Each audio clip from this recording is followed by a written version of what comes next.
మనకి దూరం అయిపోయి వెళ్ళిపోయారు. కానీ ఆవిడ ఎప్పుడు కూడా మనందరి మనసుల్లో ఎప్పుడు ఏదైనా కామెడీ సీన్స్ చూసినప్పుడు కానీ ప్రతి ఒక్కరు ఫోన్లో చూస్తుంటాం. ఎవరికి బాయి ఆ పాట అదొకటేదో ఉంది సీన్, అది రెగ్యులర్గా అది చూసిన ప్రతి ఒక్కరు కూడా నవ్వుకుంటూనే ఉంటారు. ఆవిడ కామెడీతో మనల్ని నవ్విస్తూనే ఉంటారు, ఎప్పటికీ నవ్విస్తారు. మన జనరేషన్ కాదు, ముందు జనరేషన్ కూడా. ఇక ఈరోజు ఈ బాధ్యత ఆవిడకి నాకు ఏ రుణం ఉందో తెలీదు. ఆ రుణం నేను తీర్చేసుకున్నాను మ్యాక్సిమం.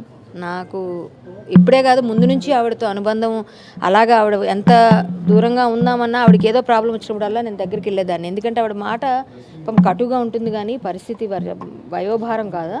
మనం అమ్మ అయితే అన్నదా అనుకొని మళ్ళీ మనుషులం కదా మనం, ఏదేమైనా సరేలే అని చెప్పేసి మనుషులకి ఇలాంటి కష్టంలో రానప్పుడు ఇంకెప్పుడు వస్తారు. సుఖంలో రాపోయినా పర్లేదట, కష్టంలో ఉండాలట. ఇంతమంది ఆర్టిస్టులు ఈరోజు మూవీ ఆర్టిస్ట్ అసోసియేషన్ నిలబడినందుకు ప్రతి ఒక్కరూ ఈరోజు ఇంతమంది పెద్ద పెద్ద వాళ్ళు అందరూ ఇచ్చేయడం చాలా సంతోషం అండి. ఎందుకంటే ఆమె అనాథగా వెళ్ళిపోతుంది అని రాసిన కొంతమందికి ఇది సమాధానంగా వెళ్ళిందమ్మా నేను రాశారు కొంతమంది. సో అందుకని మేము ఈ విషయం చెప్పాల్సి వస్తుంది. ఇప్పుడు చూశారు కదా మీరు, ఆవిడ అనాథగా వెళ్ళారా? మీరే చెప్పండి. ఎంత గ్రాండ్గా పంపించాలో అంత గ్రాండ్గా పంపించాం. దానికి ఇక వీళ్ళు మన శంకర్ గారు వాళ్ళ ఆశ్రమం అయితే చాలా చాలా సపోర్ట్ చేశారండి. ఈ శంకర్ గారు వాళ్ళు ఇప్పుడు కూడా అమ్మాయిని మాధవిని కూడా వాళ్ళకే అప్పచెప్పి మేమేం చేయగలము మా తరపున మాట్లాడి చేస్తారండి.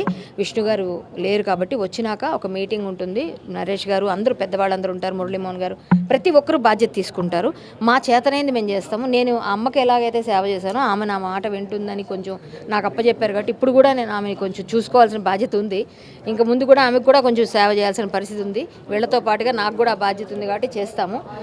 ఇప్పుడు మీరందరూ కూడా మీడియా పరంగా మరొక్కసారి చెప్తుంది ఏంటంటే, శ్యామల గారి గురించి నిన్న కూడా నేను వీడియోలో కొన్ని విన్నాను.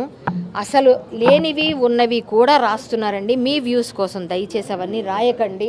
ఆవిడ ఆత్మ క్షోభిస్తుంది. చాలా ఘోరంగా రాశారు, చాలా చాలా ఘోరంగా ఉంది. అది బాధ అనిపించింది.